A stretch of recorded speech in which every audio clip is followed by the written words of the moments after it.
Hi, today I'm gonna attempt to make the largest arc of my life, which could be pretty small compared to some arcs other people make, but it will be the largest for me, if I can actually make it. And of course, it goes without saying, don't try this at home. All I need is my super high voltage generator circuit that's affecting my lights, combined to something called a Marx generator. Marx generator is made of multiple similar stages of high voltage capacitors, resistors, and spark gaps to make an already high voltage DC input into a super high voltage output. And I'm thinking I could probably use my super high voltage capacitor I made a while back. I made my capacitor using 2 layers of aluminum foil separated by some plastic that should be able to handle tens of kilovolts. And I should be able to charge it using my circuit that creates...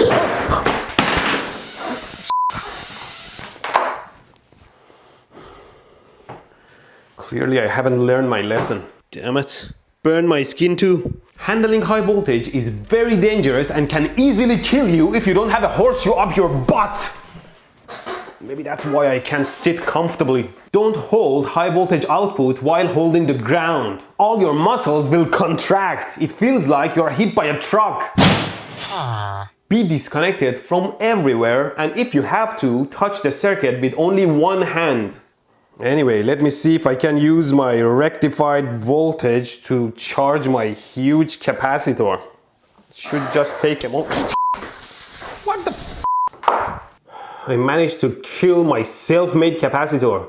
See, the insulation was damaged here and the high voltage jumped between the layers and melted the capacitor. See, now the capacitor can't handle the high voltage at all.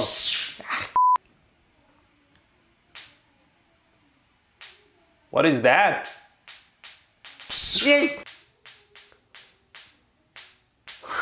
This is interesting. See, the charges are flying over air due to corona discharge, charging the capacitor enough for it to break down and repeat periodically. Yeah, See, air is like a very large resistor that can conduct under very high voltage due to corona discharge, and it charges the capacitor to very high voltage. And the plates of the capacitor being so close, at some point they arc and short the capacitor and discharge it periodically. This is actually how the Marx generator works. Like I said, a Marx generator looks like this, with many of these stages repeating. These are spark gaps that are normally open circuit. When you place a very high voltage DC at the input of the circuit, the electric current, like a river, charges all the capacitors to the same voltage. The speed at which the voltage levels charge up depends on capacitance and resistance values that you can calculate using simple exponential equations, Fourier or Laplacian transforms for frequency response.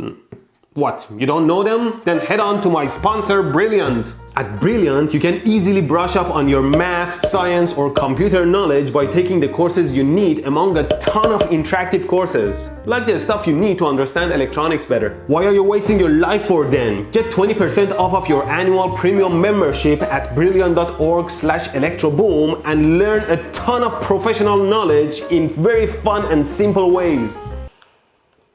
Look, my capacitor broke, so I ordered a bunch of 15,000 volts 2 nanofarad ceramic capacitors. Let me see if I can recreate my broken capacitor situation. Here you see I put a small gap between the legs of my capacitor, and now I can charge it with the high voltage to create the same effect. Well, this was the same thing, just much faster.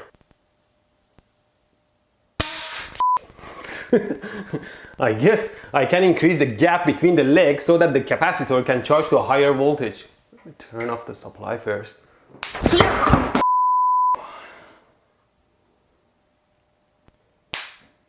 Capacitors hold charge and can shock you badly. Make sure to discharge them before you touch them. Here's a wider gap.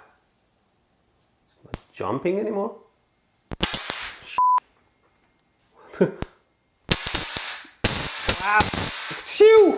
It seems like the voltage is now above the 15,000 volt rating of the capacitor and just jumps directly between the legs. I might have to put 2 of them in series then. Anyway, Marx generator uses the same concept, quite a simple but smart voltage multiplier. The way it works is, imagine you have 10 capacitors like this and you go around and charge them one by one to say 100 volts. Then you connect them all in series.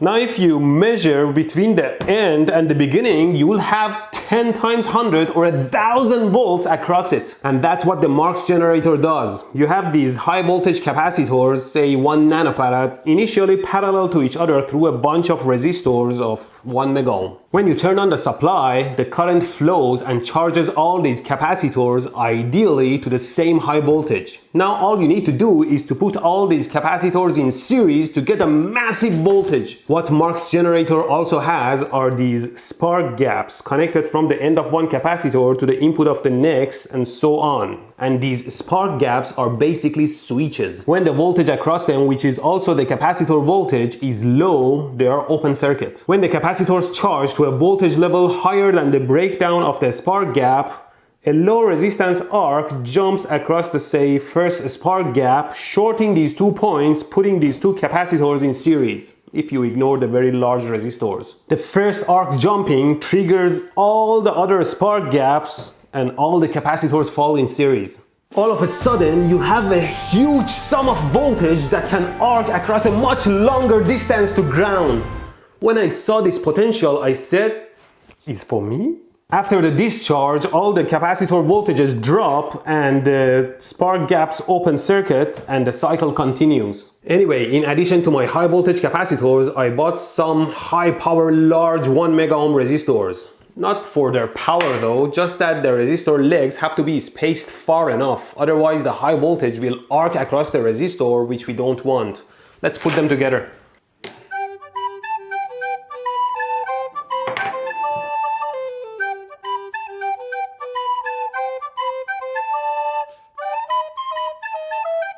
Fortunately, I have these nice and round thingies I want to use for my spark gaps. These things are used on these curtain pull thingies. I solder them to a pin like this.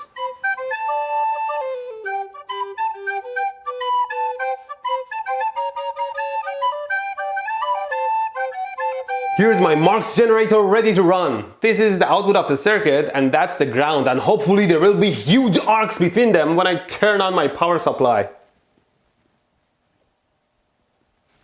Nothing? I can hear the high voltage. Maybe my gaps are too wide. I can raise the power supply to give it more voltage output.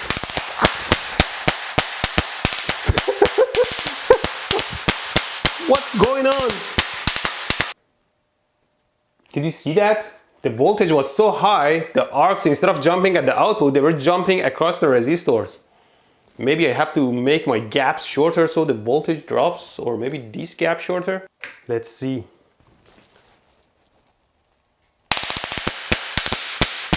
Hey, I have some at the output. Still jumps across the resistors.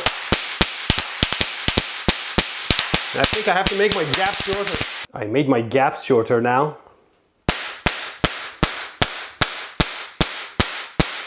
There you go. Can I make it wider now? Wow. Starts jumping across the resistors, but that's large. Here's the room a bit darker. God, this is loud. That's not bad. Sometimes it jumps across the resistors though. Higher voltage. See, it's jump. Oh, what happened?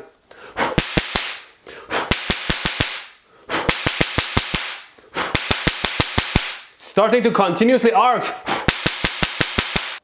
They say there is another way to run the circuit. See, right now I'm running my supply voltage at a lower level so the circuit doesn't trigger automatically. And then externally I can trigger the circuit. Say with my screwdriver I can short the first gap. See? And it jumps. There you go. Which might be good because it takes a couple of seconds for all the capacitors to fully charge. So this way I can give it time to charge and then trigger the circuit. It's not bad. Just makes me a little bit sad that I can't supply a higher voltage to make an even larger arc because my resistors are not big enough and it will just arc across them. But I have another trick. I could cover the entire circuit with polyurethane for better insulation, the stuff I put on my Tesla coil. First, I cover the front of my spark gaps with masking tape to make sure they remain exposed. Then I cover everything, especially the exposed metals, with my polyurethane, except maybe where I want to make contacts to the rest of the circuit.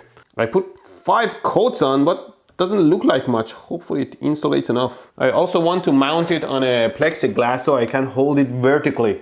I don't know if this polyurethane made it any better. I'm still losing a lot of charge due to corona discharge. What's going on? Well, here we are. Let's see if it works. Not jumping. Do I have to trigger it myself maybe? Hey! Maybe I need to adjust the gaps again. I would say the polyurethane had a bad effect on it. I wouldn't add it next time. There we go. It is still pretty big. It's beautiful. Maybe I'll remake it later to make the arcs even larger. I mean, is there ever an end to this adventure? Now you might ask, what's the point of this super high voltage generator? What's wrong with you? Can't you see she's sexy? Well, this can be used for lightning tests and some future video ideas. Subscribe not to miss them. But you know what you need to do? You need to go to brilliant.org/electroboom. Not only to get 20% off, but because it's a gold mine of very well made interactive courses on math, science and computer. You can even download their app on your phone, so instead of wasting time commuting to school or work, you can learn about neural networks, geometry, quantum computing, or whatever interests you in your own time. Brilliant is a very easy and efficient way to bring your knowledge up to speed for your next project or job opportunity. What I love about Brilliant is that the courses have visual arts and are interactive to keep you engaged. And they end in quizzes to make sure your brain gets some fun exercise so you won't forget. They really made learning fun and engaging. So don't forget to follow my link and start filling your brain with gold. And thanks for watching.